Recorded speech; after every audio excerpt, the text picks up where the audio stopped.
Hi, this is Dame Pasty with your weekly brush-up of last week's episode entitled Home.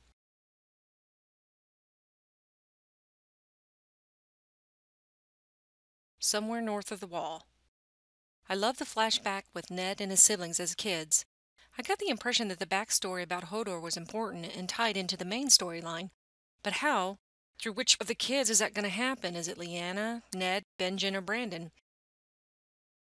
Bran mentioned Lyanna and how Ned never spoke of her, so I think that's going to be important. Did you notice that the Child of the Forest said that Bran will need Mira out there, and that he won't always stay in the cave?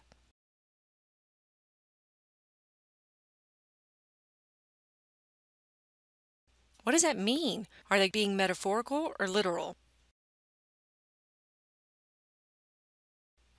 The wall.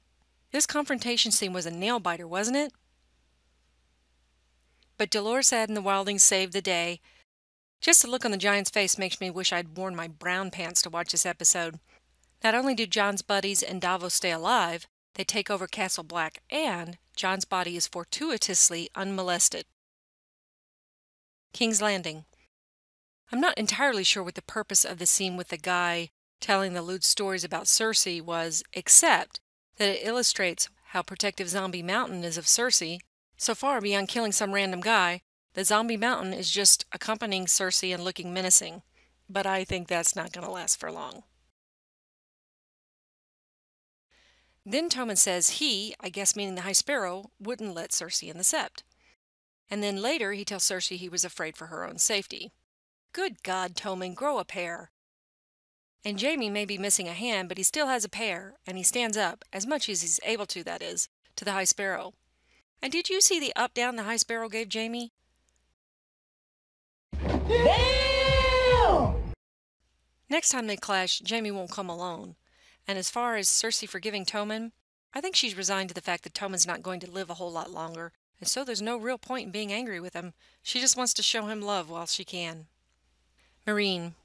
Seems like Tyrion is busy pickling his liver, much to Varys' chagrin, but it doesn't dampen his intellect because he points out that if they leave the dragons down there in the dark, of course they'll waste away. So Tyrion goes down to see the dragons and set them free.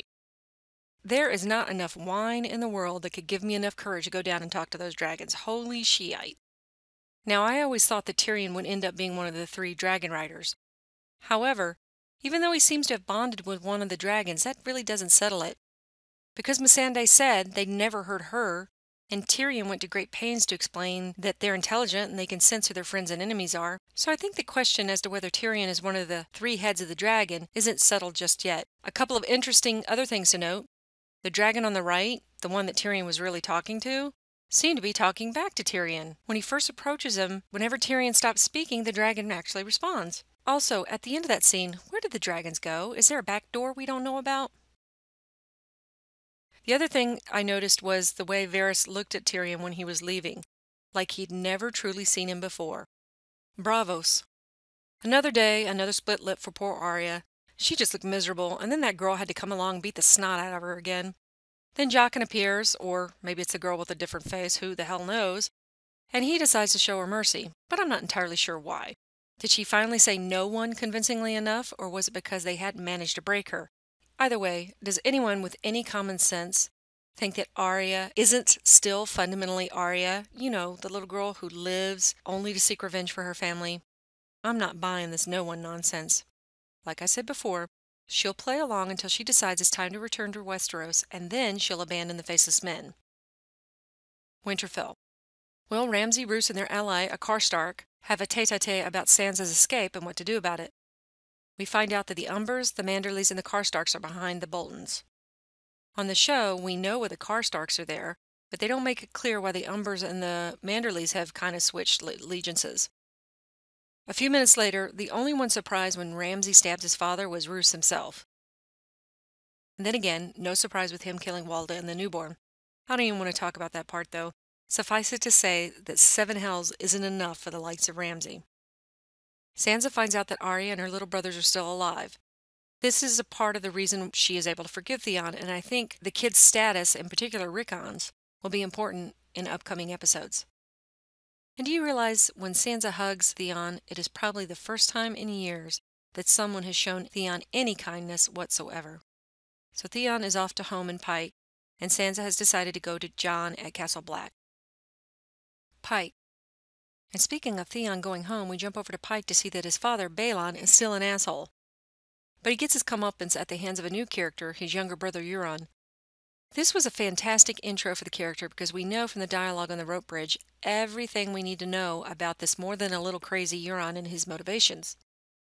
They're going to have a Kingsmoot, where Yara will have to go up against Euron to see who gets to rule the kingdom of piratey pirates. The Wall. Mel is still down in the dumps and has completely checked out of what's going on. And it's Davos who, ironically enough, motivates her to get up and at least try to bring Jon back. Now, a lot of people don't feel like Davos had sufficient motivation to want to bring Jon back and that Mel would be the last person he would ask. But it makes sense to me. Davos is clinging to Jon and what he represents. Everything that Davos has fought for has basically failed, and he's lost the one man that he felt was worth following. But both Stannis and Davos saw qualities in Jon. So Davos is probably thinking, let me at least help this one good person. Let me achieve one good thing.